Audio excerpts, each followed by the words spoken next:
What's up, jobbers, and welcome to the latest edition of the Jobber Knocker podcast. As always, Nestlemania alongside for the right is a man that always bleeds his own blood, JC. On site, Nestlemania. On site. On site.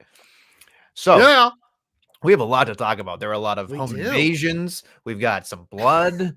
We've got some people just doing nonsense. It's the Lynch loving. Yep. So I have to give a special shout out to our boy Doc. He was nice enough, or I guess Billy was nice enough to include me on their podcast. Doc did a fantastic intro on his podcast for me, a Ric Flair-esque intro for me, which was the Lynch leg drop loving Nestle. So I thought that was pretty fucking good.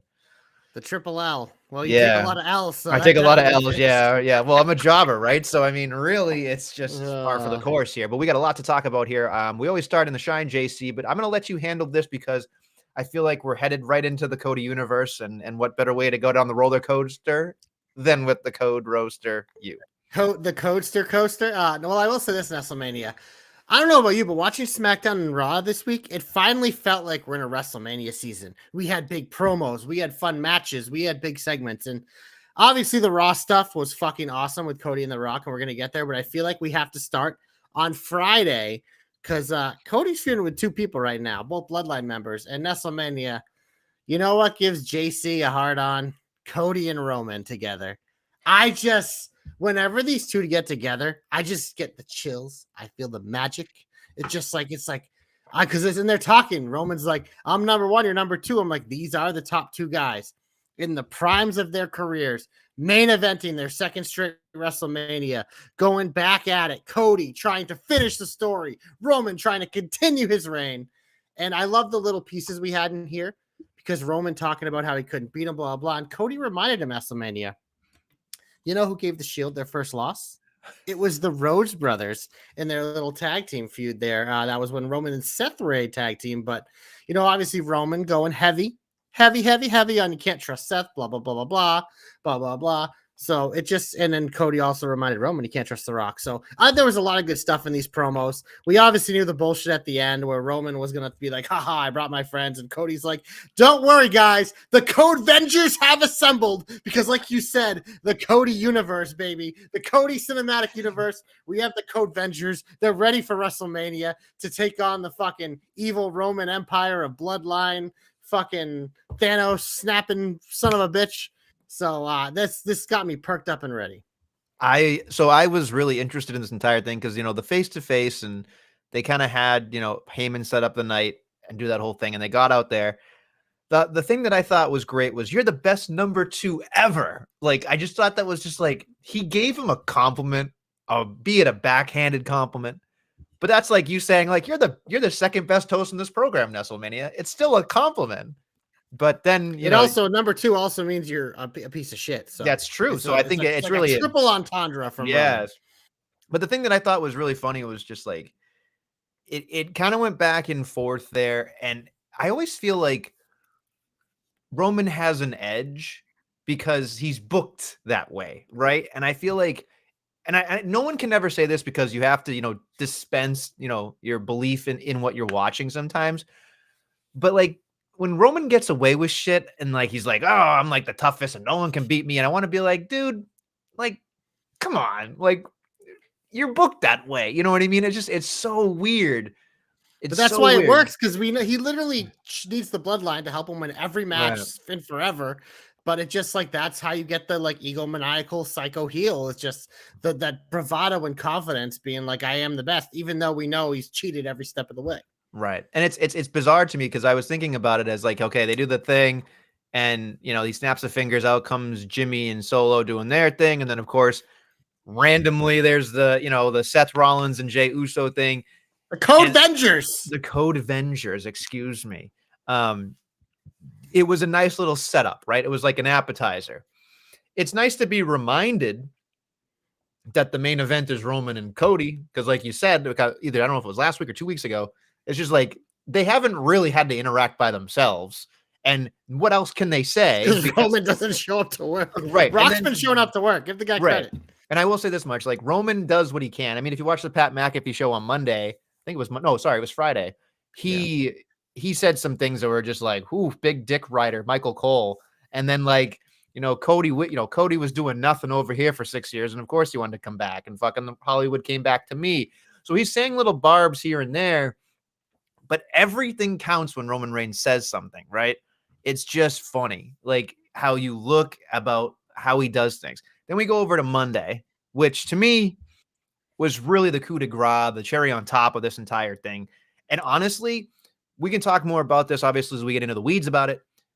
But it feels like to me, and I know you're ready because you said it, but I'm more excited for the Cody Rock whenever that happens. I wish that was one-on-one night one, because to beat the final boss, that's how you get, you know what I mean? But he's not the final boss. Then he'd be like, and we also have kind of bounced around that we think the Bloodlines actually might win that match, just to make Sunday even more Code Vengery assemble. Oh yeah. But it is. I mean, look at The Rock has embraced this, and it has been fucking awesome. But just like that opening thing, Cody coming out doing his promo, the fucking point with everyone. There's the thing. The production quality on Ross is fucking dipshit done has been fucking mwah. The amount of cinematic shots they had, like the crowd, the different camera angles, that was great. But when the fucking Rock's music hit with his new fucking entrance, which I love, and the shot far away behind the ring with the Rock coming out with the black and the lightning bolts, I was like, yo, that is a fucking awesome shot. As a fucking team, I was like, they practiced that one, and that was fucking beautiful. No, you're right. And then of course, it goes into the Hollywood is cooking theme song, and then he doesn't say anything and he whispers, and they built the entire episode off a whisper, which again, so simple. The fact that Jackie tried to get a word with The Rock, he said, "Go ask Cody, bitch." And then Cody was like, nah, like he said something, he can't keep his promise, which I found interesting, right? And then we get to the crux of the main event where, to me, Jey Uso versus Shinsuke Nakamura is a throwaway. Schmaz! Yeah, welcome to Schmaz land, right? Schmaz. So, of course, everything gets fucking he-hoved. And, of course, earlier in the night, we saw in the background with The Miz and R-Truth, we saw Mac and Heyman talking. So Mac got involved and got Seth Rollins out of there. Solo and Jimmy kind of took care of Jay for the most part at that point after a victory. And then, it got into what we consider, I think it was 6 minutes worth. You figured it was going to be good. The one thing I will say is, and it's not anybody's problem, but The Rock's is just like, this is the biggest trash talker probably ever in wrestling. And he kept saying the same shit over and over and over again, which I understand when you're talking shit. Him by a little bit. But he is no longer the best trash talker. He's just not. And again, he doesn't have to be because of his aura and what he does. Everyone loses their fastball. It's okay. Right. But I was just thinking to myself, boy, did he make up for it when it started raining, though. When it started raining, it was cinematic.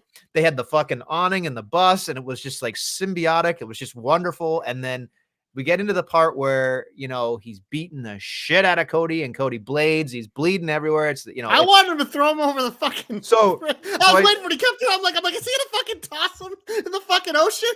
Yeah, it was. So what I think that was like the ramp for the cars in the garage, but it looked like he was gonna heave him over a fucking building. But the one thing that really, really stood out to me was the placement of the truck. There's a lot of placements in this shit. And there's a lot of placements anywhere and everything they've been doing lately. Yep. But somebody, because I don't have the time as much as I used to, they went and they showed all the trucks that are in production right now, all wrapped with WrestleMania, stuff, except one truck. That truck was the one that you saw in the background with 2 people. You want to talk about Code Vengers? Like, we talked about this an awful lot a couple weeks ago about the glass breaking to save Cody. I mean, that would be there's positives and negatives to both of these things. Like if it's Cena to save the day or if it's Austin to save the day, just to get Rock out of there, that's perfect. But I haven't listened to Nestlemania. Oh, I'm sure. But here's my worry. And you're a Cody fucking like dick rider, right? Like you are Cody. I'm a Cody crybaby. I just asked. I am not a Michael Cole dick rider. No. I'm just saying this right here is there's something to be said here that I'm excited about because it's an anticipation of what's going to transpire. But as a Cody guy, I'm just asking you, does having a Cena slide in, having a run in from Austin or anything like that, does that take away from his moment? If he does? No, I said a couple weeks ago, I said I'm feeling like the Bloodline needs to win the match because I think what this part of the story is the Bloodline has screwed everyone because of their numbers game, and everyone likes Cody so much and all his Code Vengers. He needs them to take out the peripheral pieces to make it a fair fight, Cody versus Roman. Because Cody versus Roman one-on-one, Cody was the champion last year. It was fucking Mr. Thumb who came over and thumbed him there when he was going for the third crossroads that he happened to back towards the corner for. And that's we've seen Solo be like the thing, but it's just like Jay takes out Jimmy. So like someone takes out Solo, and then with The Rock, you might need a lot. And then who knows if you have other fucking Bloodline people come, you know what I mean? So it takes sometimes it takes a house, an army, or a village. Code Vengers. Yeah, so it's like we obviously have Jey Uso and Seth Rollins are front and center.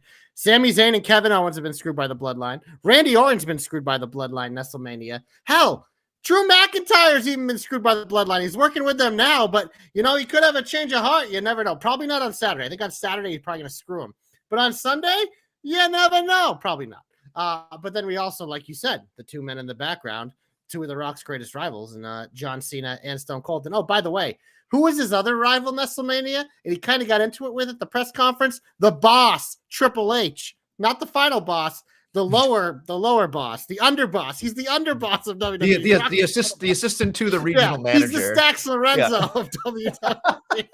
He's the underboss. There's a whole list. They could do a lot of things. Right. I mean, or they could just have them win, and it's a one-on-one match on Sunday. But right. I feel like part of this story and part of the Bloodline story intersecting with the Cody story is that Cody does need help, because we've seen no matter who it is, you can't beat Roman as long as he has the Bloodline with him. So, and Cody said he wanted to take everything away from him. So that's what he said that night after the Royal Rumble or whatever it was. He said, I want to take everything from you.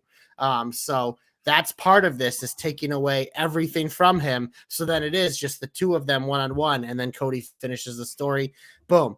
And if he doesn't fucking finish the story this year at Nestlemania, I don't know what the fuck I'm going to do. So when you laid out that entire thing, I would pivot on a couple of things that you said here. Jay and Jimmy clearly cancel each other out.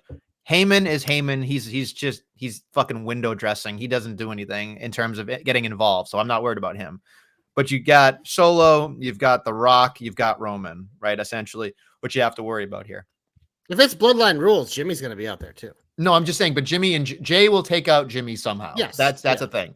I think personally that Cena comes back to get Solo for revenge from getting thumbed in Saudi Arabia, because that lines up perfectly. And then you have The Rock fucking just eating up scenery, chewing the fucking scenery, and then that facial expression, like holy shit. And then it's like, okay, because I can see ref bumps galore. I can see fucking just shit on shit, like just random fucking stuff. And then finally gets a stunner, fucking gets his moment, fucking sends Rock over the top, whatever. And then just like almost like Mankind winning the WWE Championship for the first time. Austin comes out, hits a steel chair. Hopefully he doesn't drag Cody's body over Roman Reigns. That would fucking suck. I know. I think But it'll clear so they can actually wrestle. Yeah. I think that's what I would see is just that moment of The Rock having that moment by himself, and then that glass shatter is gonna the place is gonna go ballistic because again, it harkens back to WrestleMania 15 in Philadelphia. You're telling me that Austin and Rock aren't going to tangle one more, like not even in a fight or wrestling, just having something there. Just bloodline rules. Yeah, an equalizer. Stone Cold is an equalizer. Yeah, it's 25 years on the anniversary of it. You know what I mean? Like it's a big deal. Like I think you got to pull out all your big guns. So it makes me excited. But if Cody doesn't win this, it really gets to a point for me where it just feels like I don't know how any of us could watch this product anymore because it's one of those things. It's like eventually you have to have an ending. You can't just not, you know what I mean? And I think like you're at the point now where the fans are just so invested. Even people aren't fans of Cody, where it's just like if they don't do it, like what are we doing? So I don't think anyone cares if you think like, oh, it'd be obvious. Like I don't think anyone cares because here's the thing. I'll always say this about wrestling. I don't care if it's fucking obvious if it's good. Nestlemania, and there's a lot of shit that is really obvious, but it's so fucking good. Don't give a shit because it's good.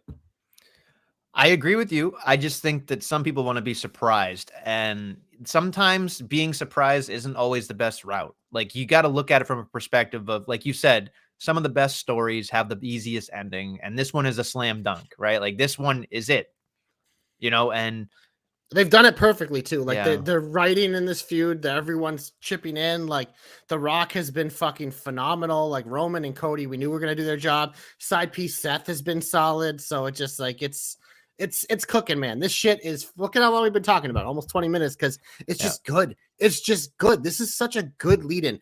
Every single show, they found a way. They have to do something for this, and every single show, they've made it interesting, and that's very exciting. One thing that you did say about SideQuest Seth is that before Jey Uso goes out on Monday, he has this weird changing of emotion, almost like he knows he's got to do something that he doesn't want to do. And it makes me nervous because, again, night one, he ain't fucking changing anything. Like he's Seth Rollins through and through for night one.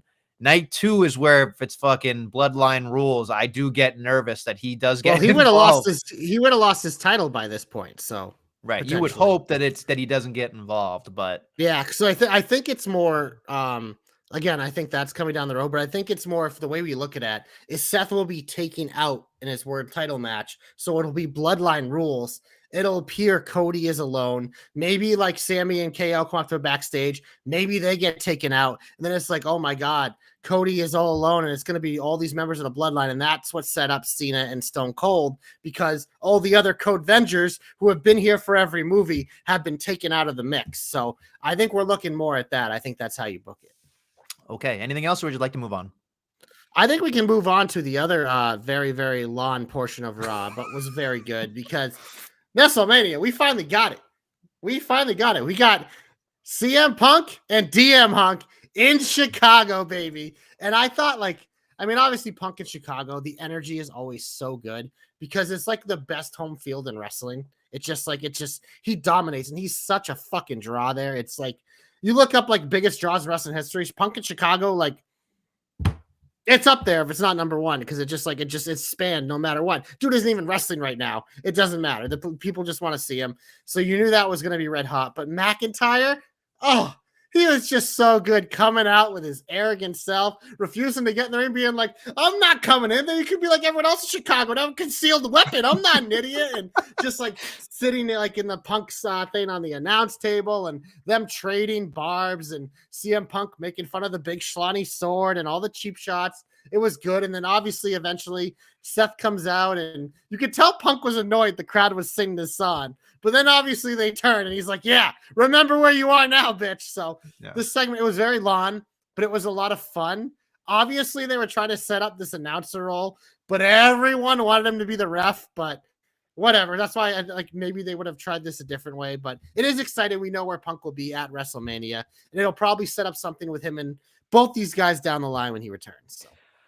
I didn't watch it live, but everybody was gawking at it going, oh my God, this is like the greatest promo of all time. And I hate when people fucking do that because it sets such a high expectations with somebody like a CM Punk where he is the pipe bomb is a top 5 promo of all time now. You know what I mean? Like, so when you say shit like that, you're fucking getting to used car salesman kind of stuff.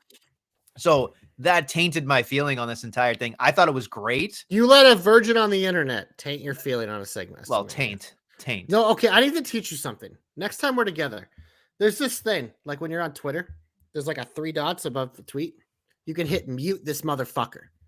Whenever you see a little virgin tweet, little fanboy, and if it is tainting your image of something that happened that is good, I need you to hit the mute this motherfucker button from now on. Okay? Mute this motherfucker button. Yeah. Okay. Mute the virgins. I mean, I did like it. I did like it an awful lot. Like, I thought it was a very, very entertaining and fun promo. There were parts of it where it was just like, okay, you think you're The Rock, you can get away with fucking going long here because you think you're fucking Punk in Chicago and it's whatever. But, like I laughed at Drew and here's the thing. People can say what they want about CM Punk. We know when the microphone's in his hand that it's fucking magic, right? Yes. But the one thing that I thought about when I was watching this promo was I was so curious to watch Drew McIntyre. And I thought Drew McIntyre hung in there. I thought he did a fantastic job. He waited. He felt comfortable. And when you wait for awkward silences, people hate awkward silences. But for me, when I see an awkward silence, that's somebody that's comfortable, like comfortable where they are. And like he sat on the table, crisscross applesauce, don't film up my skirt, you perv. And then when he fucking said the bit about, you don't drink, you don't smoke, but you're always in rehab, I spit out my water. I was laughing so hard. Thought that was wonderful. There's so many little things he did say that were great. But Seth coming in and being like, oh, I don't even think about you. I don't even think about you at all. And then like, it kind of felt like a tailspin when they started doing the ref thing. And he's like counting and he's like, cause he's like, he's got a bad arm. That's his counting arm. And then that was all ad lib. You could tell. No, I know, but it was just like, it was just like Punk tried to save it, but it was like one of those people who was just like showing his dick. You know what I mean? Like he was just doing it to be a dick about it. It was like, he didn't have to count the 3 because then once he did that, the crowd wanted him to be the ref. They already wanted it. I didn't mind it because it was just a reaction, him being like, oh, you don't think I can do that? I can do it. Like, you know what I mean? So to me, it was one of those things where they probably came up with the idea on paper and like, oh yeah, they'll eat this up. And then the minute it starts, they're in the back looking at each other like, yeah, this wasn't the way to do it, because it's like one of those things when you book a certain type of like no DQ match and you don't have a table spot, it's like the whole time the crowd's cheering for tables and you're like, oh fuck, well, we didn't have a table spot. So every time we reach under the ring, they're going to be mad and we don't pull out a table. So to me, it just felt like one of those moments. Yeah. And that's right. I mean, and at the very end, sorry, not the very end, but that one moment where he was like, I'm the chosen one. He's like, who called you that? And I was just like, this is a guy that knows exactly how to use those things against other people. But he didn't sweat it. And then when he called them dipshits and then he just fucking said, not PG, brother, what a fucking meme that's going to be. And then like, my old thought was, and I'll blow one of my hopes here. If I was booking WrestleMania, I would think both of them are going to get dumped out to the outside at some point. There's going to be a fucking kerfluffle, as we talk about. And then I think CM Punk gets involved and costs Seth Rollins the championship. And then that way, this is why I'm looking at it from a perspective of, I really want to see what Cody and Seth do later on against each other. But I think having CM Punk cost Seth keeps Seth out of the idea of that he's going to fuck over Cody. And it sets up, Seth and CM Punk when they're ready. It also, Punk could look very upset that he helped out Mac at the same time and got involved. So it's just, I think that's a really smart way to go. Not just saying that because I said it, but I think that's a safer bet for me. I got a one for you. Okay, good. This? Because here's the thing. CM Punk hates both these guys in Nestlemania. There's a man in the back with a motherfucking briefcase. Oh, wow. Seth Rollins could cost both of them at the same time, and this would give Priest, oh my God, you literally, the minute you started talking, you sparked it. I was like, this is good. Because it does. It could be one of those things that get to the outside, and maybe like McIntyre does them, so he punches McIntyre. Then Seth goes to take advantage, and he hits Seth too. And then all of a sudden, or maybe McIntyre wins the title because of CM Punk. Then CM Punk beats him up, and that's when Priest comes out. There's so many things they could do with this, but him costing both these guys, that has my peeper popped. That's a great idea. That's a Yeah, fucking we should be writing for the WWE. That's we fine. really should. I mean, we come up with stuff. The I mean, problem they is steal all ideas, which I'm all for. You should steal my ideas. You don't have to you credit me. should. Yeah, I mean that's why we have a hope, right? Most of the time. I mean, Yeah, they steal right. most of our Hashtag stuff. JC knows. Hashtag Nestle doesn't, but that's okay. That's okay. What else? What else is positive on the plate of JC? Nestlemania, there was a match this week, and it's two of JC guys, but this match was super hot fire, and it is the reason why I love both these individuals. But Ricochet, JD McDonough, oh baby, a fucking I thought it was going to be a 10 walking by. No, it was like a 47, baby. Holy shit. Broke the fucking Richter scale. I mean, this is what Ricochet does. You give him someone else that's like athletic, and they can just have a fucking whoa great place. That crowd was fucking electric for it too. It just added to it, and you could tell like this felt like, remember like the Ricochet AJ Styles matches, and during his IC run, he was having these banners every week, or even when he was doing the US, I think the US title actually was with AJ Styles, but he had like a run where he was just on TV. He was having these banner matches because he was a mid-card champion, and it feels like, you know, we see Ricochet here and there, and he has a good match, but this felt more of that run where it's like you could tell it him. He felt the energy, and I feel like he raised this game. And I was like, oh, they gave this thing a ton of time. And I mean, this is why I fell in love with JD McDonough at NXT UK back in the day. The dude is just so fucking good. And unfortunately, it works against him because all he does is take L's. But by God, Nestlemania, this match,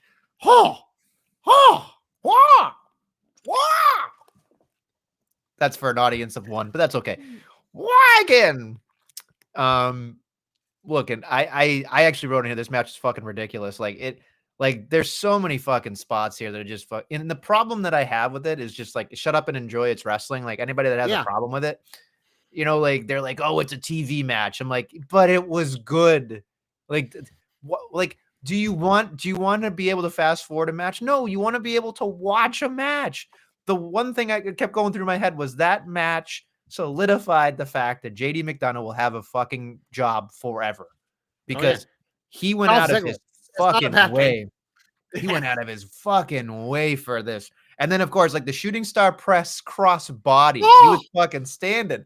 You're like, well, that was something that didn't need to happen, but boy, am I glad. And of course, like right away, fucking here comes Judgment Day to fucking squash the victory anyway. And afterwards was great because then it was like, you know, the R-Truth stuff and like go to breaks, you know, telling Stu to go to break and stuff like that, and then beating the shit out of everybody. And I just felt like not only did that match fucking rock, but then you were reminded that Judgment Day was like a serious threat at the end of that segment. And I thought to myself, I can't remember the last time I took the Judgment Day seriously because Finn's over there talking like, you know, Spanish half the time and being like, I'm afraid of heights. Dom and JD keep slipping on banana peels. Rhea's too busy not wrestling, and you know, well, so that's the bad side of the R-Truth stuff. Like, yeah, it's hilarious, but it's made Judgment Day not feel intimidating anymore. Right, and this was a nice reminder because we're headed to a 6-pack challenge that is most likely going to be a car wreck anyway. Oh, JC match written all over it. But I mean, you know, with people like Gargano and Ciampa, those guys are going to go fucking nuts. Because they're nuts. And then, of course, you have people that are in that match that are probably just there to catch people, and that's okay. But I'm just excited overall because, again, we know it's going to be one of those things that we'll remember, but getting there has been kind of clunky, I think, in terms of, like, both brackets and the whole thing. So that whole segment was such a great reminder of, like, I really hope Ricochet gets something, by the way, because I feel like he's been on an uphill, you know, trajectory right now, and to not be on Mania in some form or fashion seems like a crime. Yeah, I don't know how it happens unless they just have like a random match, or if they put like maybe they have some pre-show stuff. That's where you get in some of these guys, which I'm perfectly fine with because sometimes on those you even get a little more time because you get guaranteed time. So whether it's like a match or a multi-man or something, I have a feeling there might be some of those this year. I know they have the earlier start time, but I'm assuming they're going to do like a 2-hour pre-show, throw in a match or two for the early arriving crowd. I think, especially with 2 days, maybe you do one a day, you know? So I think there's a chance maybe for that kind of stuff there. We haven't even been told if there's an Andre the Giant Memorial Battle Royal. So they've been doing those on SmackDown every year. Right. So I'm assuming that's just going to be that again. Yeah. We'll see. We'll see. Anything else that's positive that you'd like to talk about? Yeah, Nestlemania. You know what? I mean, this would have been a show leader if we didn't have all this good stuff we already talked about. But on SmackDown, a fan came out with a Rey Mysterio mask during his match, and it was Dom, and I was just like, they fucking nailed it, man. They fucking nailed it. They've kept them apart for the perfect amount of time, pretty much almost a year, almost a year, because I had the match last year at Mania, and immediately I was like, I didn't give a fuck about this LWO, all the Rey Mysterio, like all this stuff, but you insert Dom into this, and I'm thinking, Dom's been making friends with Andrade. Dom and Andrade. Ray has his little friends of Carlito and Dragon Lee. It's a 6-man tag, but Nestlemania, it's Dirty Dom and Daddy in the same ring again. JC's excited. So I'm looking at Dirty Dom, Andrade, and Santos taking on Carlito, Rey Mysterio, and whoever else, Dragon Lee. I mean, they could have the other 2 guys to make it a 10-man tag to really make it a special. No. But I just, the thought of Dom and Ray again, I was like, they waited the perfect amount of time, because just me by seeing that, I got super fucking excited, because it reminded me how fucking good that was last year. So here's another hope that I'm going to blow right now, because my brain obviously went, and this is where you're going to be like, here he goes, hung up on the same stupid shit again. But this is my hope. The minute he came out in the mask, I went, mask versus hair. That would be fucking awesome. Let's go. Having the mullet be shaved bald would be fucking awesome. And especially if it's Ray's last match, which I doubt it is. But if it was, they haven't done enough to promote it. But if it was, what a great little WrestleMania gimmick, right? The hair versus the mask thing. Because why did he wear the mask, right? He didn't need to. He's dumb. Well, to just distract his daddy. I'm just saying, if it happens, I am gonna be fucking fist pumping the air, because I'm gonna be so excited for this. The next time, I think you're more likely you're getting a 6 or 10 minutes. I know, and it's gonna be a whatever. Honestly, I'm okay with it, because adding like Dom and Andrade to this mix is the spice I need to make me give a little bit of a shit. And they're not gonna get a lot of time, so it'll just be like a spot fest, and it'll be like, wow. But they already have that with like 6 other things. Yeah, that's fine. Here's the thing, Nestlemania. We have some really good stories at WrestleMania. You know what I want in my other WrestleMania matches?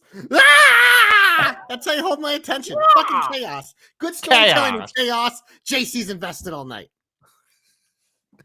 I just wish it wasn't all 6-person tags. That's all. I feel like it's just trying to get as many people in as possible. So, but you get to a point where you're just like, man. Yeah, it's like watching AEW.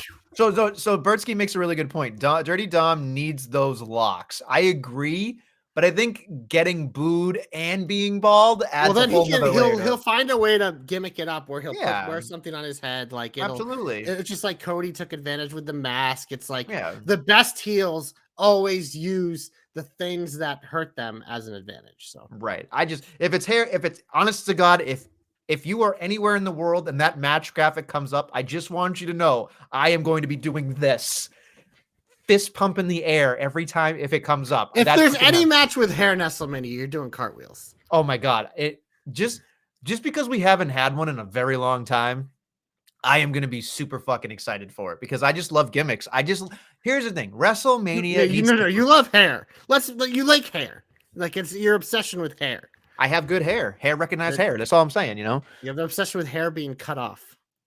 See, look, now Danny's saying Dom could have a mask with hair. Absolutely, Daniel. I agree. A lot of other luchadors do that. I'm just saying, it'd be fucking hysterical. It would be great. There's so much you can do with this. If it's a 6-person tag, yeah, I'll enjoy it. And it'll be fucking lucha rules, no tag, fucking bing, bang, boom. But, whatever.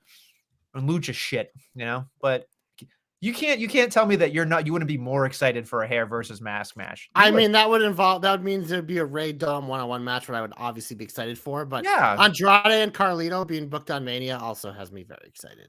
I doubt. And then, Dragon Lee and Santos are going to do crazy shit. So, okay, all right, we'll find out what happens. Anything else that's positive in the world of JC? I'm curious your take on the home invasion.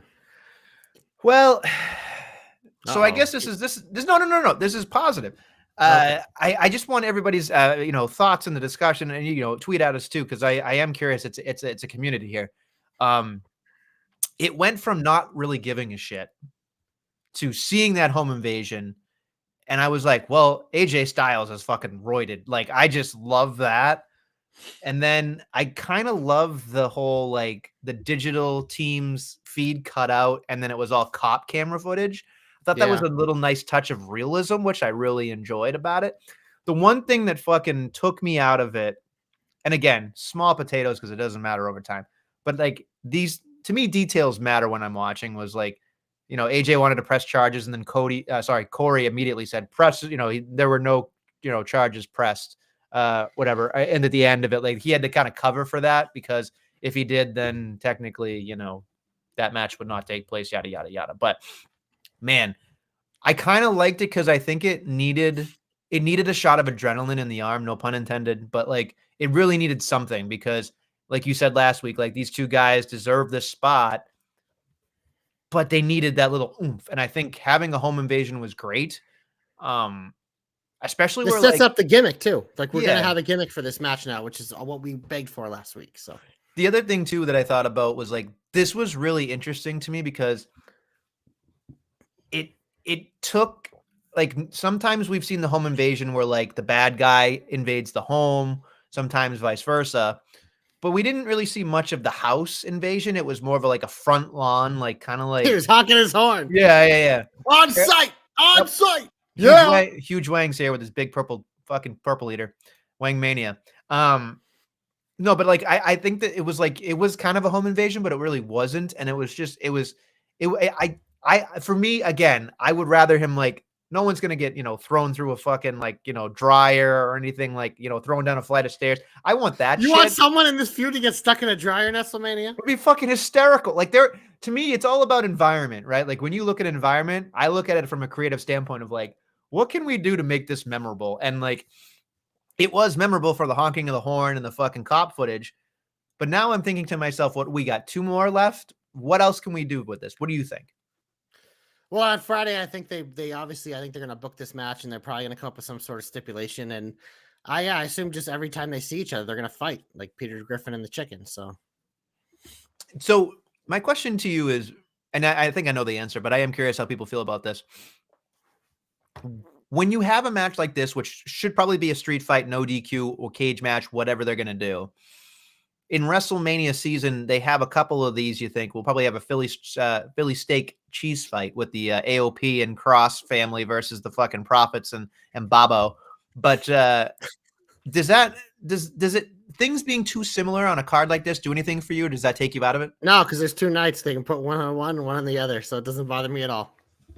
See, look, Huge Wang understands. Yeah, Said, I mean, you're talking about WrestleMania. You want one of these guys to get stuck in the dryer. So I know what you've been up to lately. It is what it is. Just saying. His is more of the older generation. Yes, that's true. More That's of the true. Nestle preference. Not just more of. It is the only preference, in my opinion. That's just me. Since I was a little boy. Anyway, nobody extra wrinkles, extra Nestle. Not if you have not if you have dryer sheets, it won't wrinkle. Anyway. I don't really have much else. Unless you have any other shot. Just really quickly, the Braun Breaker Sports Science package I thought was fucking awesome. Yeah. I was just like, what a way to keep him in my the back of my mind. Was just like that was great. I just thought it was so wonderfully done, and I kind of love that whole aspect of it. So just want to make sure we got a special shout out because production wise, we know about production. That took it to the next level for him. So that's all I want to say. You want to get crazy in the heat here? Get him off my TV. Get him off my TV. Get him off my TV. I don't know exactly where we should start, but if you have anything, what pissed you off the most this week? Let's start there. Well, there's a couple of things that kind of made me go like, "What the fuck?" But it is what it is. On Raw was almost a perfect show, so I don't really have like a terrible amount of shit. There was a few things that were rushed because things went long, but well, yeah. I think the thing that like in theory, right? In theory, I would love the idea of this fucking getting coached up by Gable thing. I do like that Sammy lost to Reed because it added to the story of like, you got to do something else, Sammy, because this shit ain't working. I love that aspect of it. But every time he's on my television, I'm like, I just want Gable instead of Sammy. It's not, I know what they're doing. They're trying to appease the people that are upset that Gable's not in it. But putting him on my TV makes me feel like, how is Gable supposed to be happy when Sammy wins? If he wins. Well, it made me start to think like, oh shit, maybe Sammy is going to actually win. He is. Gable's going to help him. Motherfuck. Right. Yeah. And to me, it feels like we've talked about it ad nauseum, but like if Gable's even remotely close to the fucking area, it's Gable to me. You know what I mean? And I think that takes away from it. And I here's the thing. I don't think this is going to happen. Maybe they have enough foresight to think about this. But maybe Sami Zayn turns on Gable once he wins it. You know, like then you're off to the races now because then, you know, can Gable. I think Gable's more likely to turn on Sami than Sami. Well, that's what Danny just said. He said it, you know, Gable could cost Sami. So maybe that does happen. I don't know. But I feel like by putting him on my television, it's a reminder that he's not in it. And that leaves a weird taste in my mouth with it. I don't know. Yeah, I think they're trying to like hope it does the opposite by being like, oh, Gable supports Sami, so we shouldn't be mad about it. But it's just like, as we saw with the Cody crybabies, we got some Gable crybabies in the house as well. Some Yo Gable Gabbas or something. Yo like Gable Gables. I'm trying to think of some G words, you know. We've seen heel Alpha Academy. No thanks. Are you out of your mind? Bad take, Joe. Heel Alpha Academy was the peak, bro. That's when they were fucking with rated RK Bro and the spelling bee. Like that was awesome stuff. I think you've been hit in the head too many times. Just saying. I love you, but what the fuck? It's late for Joe. He stayed up to the Drew McIntyre talk. Yeah, and then when it hits 9 o'clock, the man turns into a pumpkin, goes right. Well, no, it's if we mention the words that we're not going to mention because she wasn't on TV this week. So Joe, you might be off the whole show tonight. Very next thing that I thought was another we can't give her more time is fucking Ivy Nile jobber alert for fucking Candace to do her more chicanery stuff, but this got hurt by the Punk segment going on for sure. No, I feel like she was probably going to do a jobber alert to begin with, but goddamn it. Yeah, but this whole thing was just rushed, and we even saw like this match and then the other match, like I think it was the Andrade match. They didn't have entrances because you could tell they're like we got to do these quick, and then they did like a million quick commercials. You can always tell when they go long. They do like the comeback for 2 minutes commercial, 2 minutes commercial. So it happens. It is what it is. It's overall, I'm fine with it because, like we said, this was a plus WrestleMania lead in Raw. So, like I said, I don't really have anything on Raw that I thought was. Well, we haven't talked about Becky and Ripley. So I did like the punch of Dom. I thought that was a nice little touch here. Everyone loves when Dom gets hit, especially by women. I think the hardest happens all the time. Every Rhea feud, he gets hit by the woman. I think Zelina gave him a little corkscrew. Like we've had all this shit. Like I don't. The problem for me wasn't Becky in this promo. I feel like it's too little too late for me. Like, as I'm watching this, I feel like people are like, oh my God, you know, this should be a main event, yada, yada, yada. And I'm like, no, it's not even close to being main event worthy. I'm sorry. It's just not. It hasn't grabbed my attention. There's not Becky, been you can kick off WrestleMania like you asked. Sure. That's perfect. Have your music hit first. Have Rhea fucking like pin you in her sex positions or whatever and give you a stick face and we're on our way. And I think that's probably where we're going to head. But the thing that I thought was, I'm not even going to say what that was. That's fine. You guys are fucking nasty in this chat. The one thing I will say is, hey, Shayna wanted it.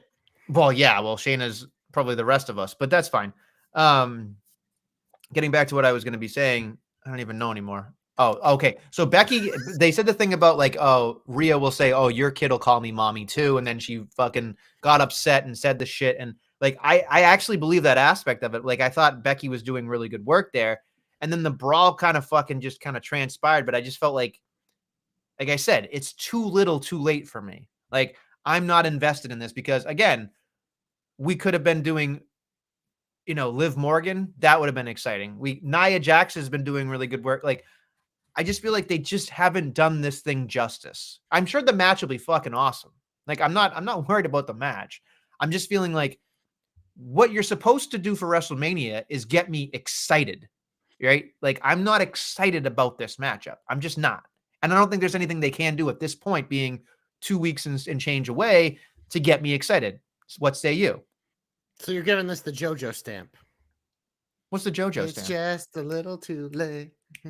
Wasn't she from Foxborough? I think she was from Foxborough.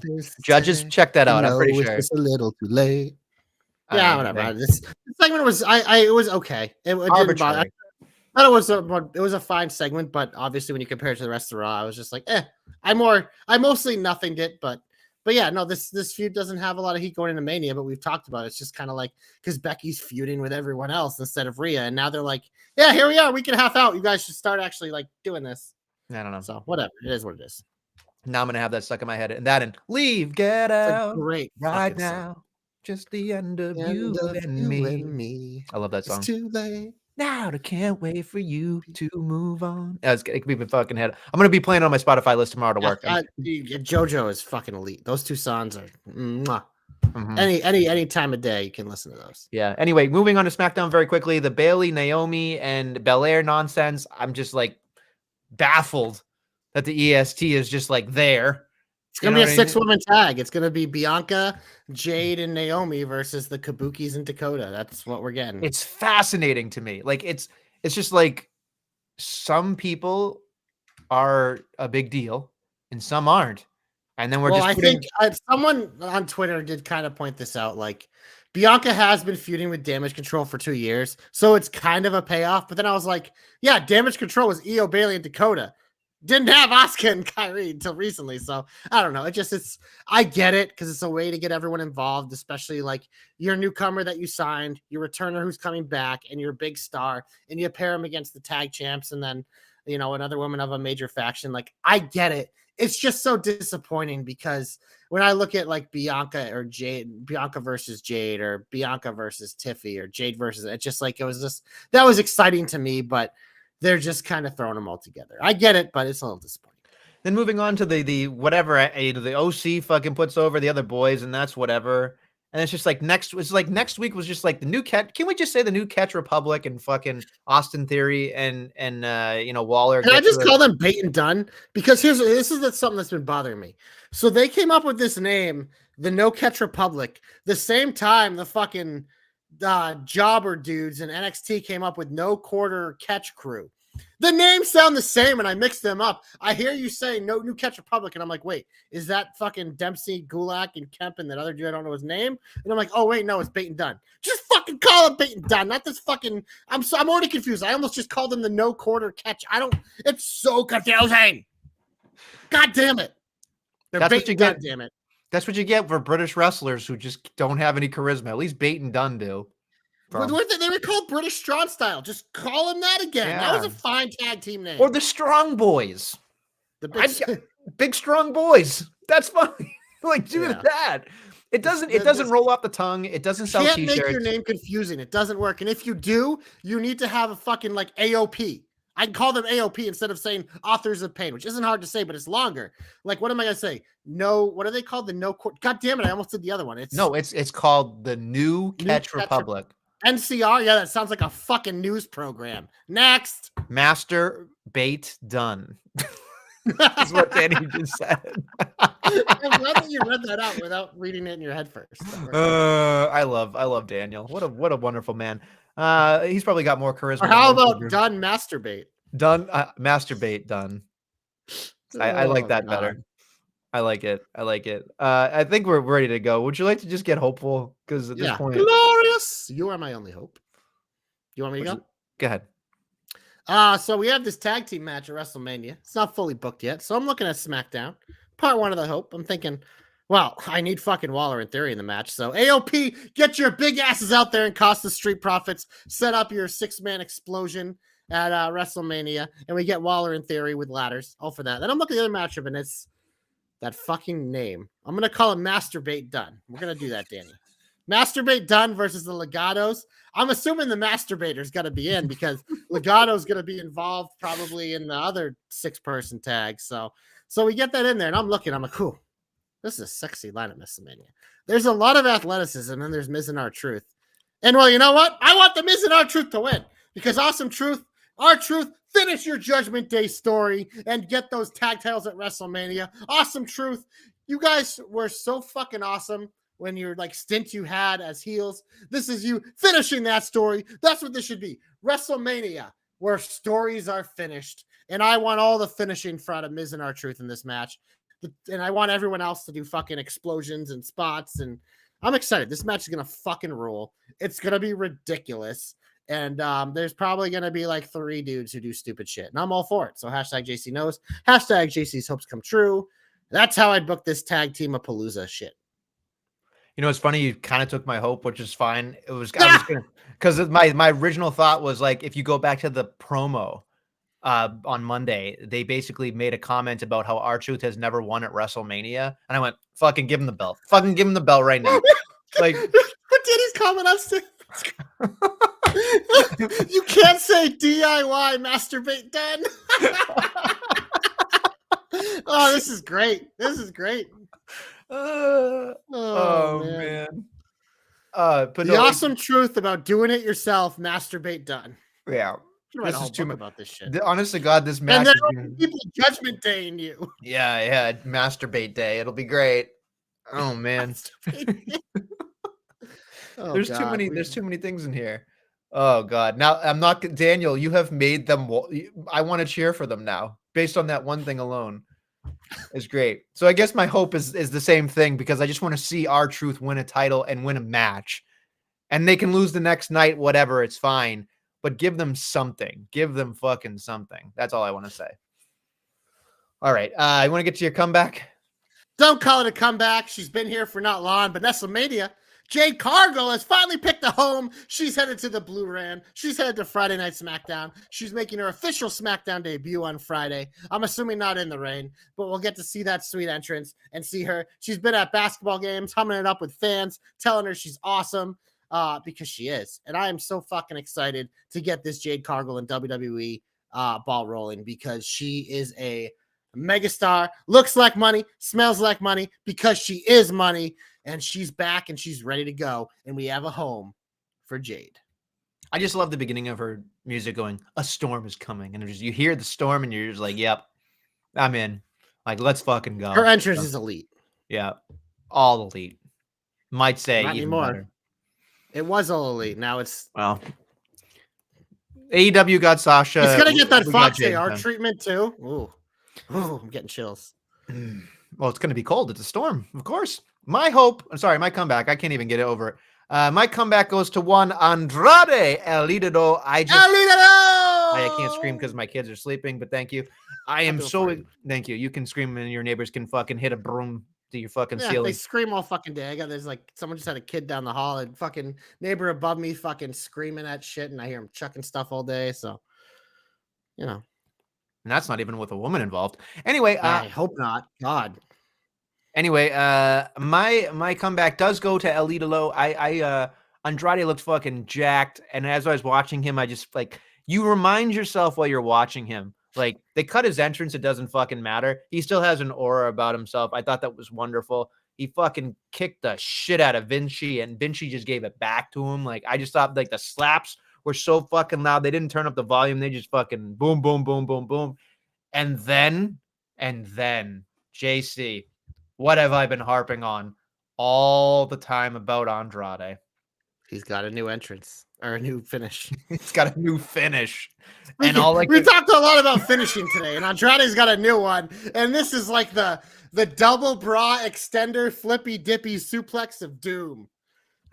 What did you say in the chat? It was like the something 3000 or something. Oh, I called it. Oh God, it was because he does like the reach around, but then he does like he does the reach around and then a suplex, and so it was like I just added 3000 at the end of it. Sorry, you added reach around, dryer. I'm just thinking about all the things we've talked about tonight. Like, it just do it yourself masturbation. It's all over the goddamn place. Hey, you know what? They're the ones coming up with masturbating names, and Triple H does love sophomore humor. But anyway, so here's the rating. Based on the fucking bra snatching thing that they did last time, I hated that fucking move. It looked like somebody literally trying to take off a bra in the dark for the first time. This was like super impactful, super ready to go. I was so excited when that happened. I was just like, yeah, and he fucking won. And I was just thinking to myself, 10 out of 10. Let's fucking go. I am so excited because that was a cool move. It was a big, you know what it was? It was like he's so jacked that he could do that to probably like 90% of the roster, and it's believable. It was a fucking suplex spin. He's been practicing that one on Charlotte. I'm sure he has, and I'm sure it's very athletic and fun. Anyway, I am super excited. 10 out of 10. I am so fucking pumped. The only thing he needs now is a mouthpiece, and if it's Dom or if it's Zelina, we're off to the races, I think. I mean, him with Dom is just magic, because I mean, you don't even need a mouthpiece, because the guy goes to talk and the job's done. So I just think like the only thing I get nervous about is the speaking issue. That's it. Like he is a total package with the exception of that one particular category. And if you fix that, Like, remember how when we watched NXT the first time when he was in NXT and he was doing that shitty fucking Mambo #5 looking thing, Yeah. with the fucking like the glitter and the whatever, and then they changed it to Zelina, and we were like, holy shit! And then he won the NXT title and was that whole thing. That was wonderful. He's legitimately like one of the smoothest wrestlers I've ever watched in my life. Like it just everything he does, it just like he is so seamless. And he's not a small guy either. He's like very tall. So it just his body control, his pacing, it's just such a joy. But yeah, like once they gave him Zelina, it was just like it was unlocked. It was like, oh man, especially with that NXT style, like it's hard to mimic that on the main roster. But I mean, you look at like what Raw's been doing, we're letting guys just wrestle. It's just like, dude. Andrade and Ricochet can compete like who had the better banner of the week, man. Sometimes like these guys are like perfect fits in the high mid card, So I'm so excited he's back. 10 out of 10, love it. Let's get to the big old finish, friend. Big old finish, Nestlemania. I accidentally deleted what's coming up on SmackDown. Oh my god. But it was the 2 tag matches that I talked about. I believe professionalism right here. Bianca's wrestling Dakota Kai. Yes.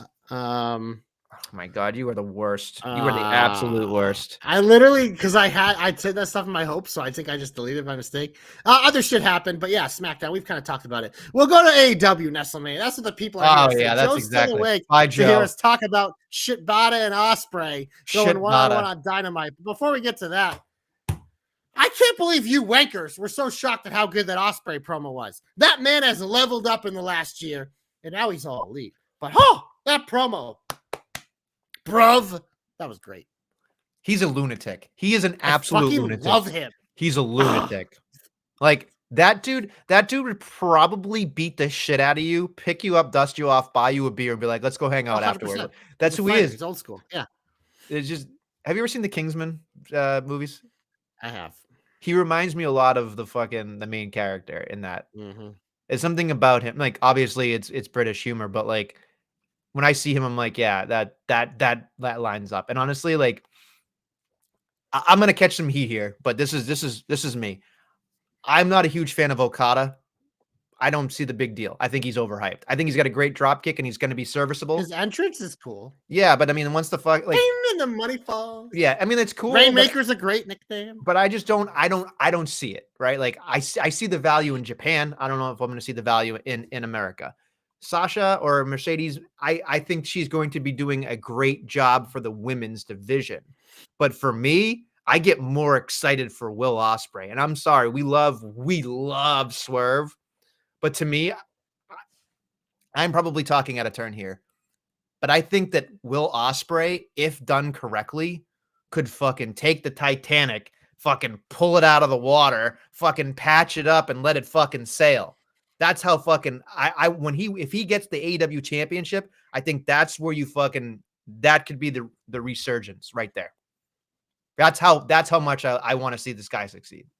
I think this guy's amazing, but I don't think, as much as I love him, I don't think him like being the face of the company levels them up much. I think it just AEW has a ceiling just for how it is right now, just based on the style and the way they do things, where it's just like there is, but there'll be spikes for sure. And having great talent like Ospreay and Mercedes is great, but it just like there is a ceiling. Just like for what it is, it's a number 2. It's a number 2, and it's a lawn number 2 from number 1, which is just continues to be a fucking mega giant. But no, I mean he's a fucking man, and I'm just him and Daniel Bryan's on the match book for Dynasty. You mentioned Swerve. We're clearly heading towards a rematch there, and he's probably going to get his moment and take down the Samoan Snore for the title, which I'm all for. And I believe this week, Nestlemania, we have a banner alert. We've had a lot of those today, but Swerve is taking on Takeshita on Dynamite. You know, Takeshita was somebody that I was sleeping on for a very long time. Thought he was overhyped. After that match with Ospreay, I get it. He's so good. He's so good. Here's my question though, and I think you're gonna push me down on this real quick. Yeah. But is it an Ospreay factor, or is Takeshita just good overall? I think he's good because here's the thing, like especially when he first came over, he was just like the smiley, like whatever baby face. Like I was like, I'm never gonna like that guy. I'm not, no matter how you are. But like I'd see his matches, I'm like, oh, this guy's good, and he's big, and he's very athletic for a guy that big. Like, so I noticed it, but I was just like, I'm not invested in you. At least like as a heel, as much as that fucking thumb is annoying as fuck.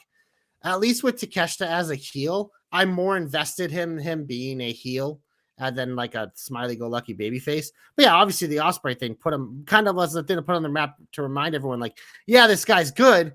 But that's kind of the point of a guy like Ospreay is when you like the point of a big star is bring everybody up with him.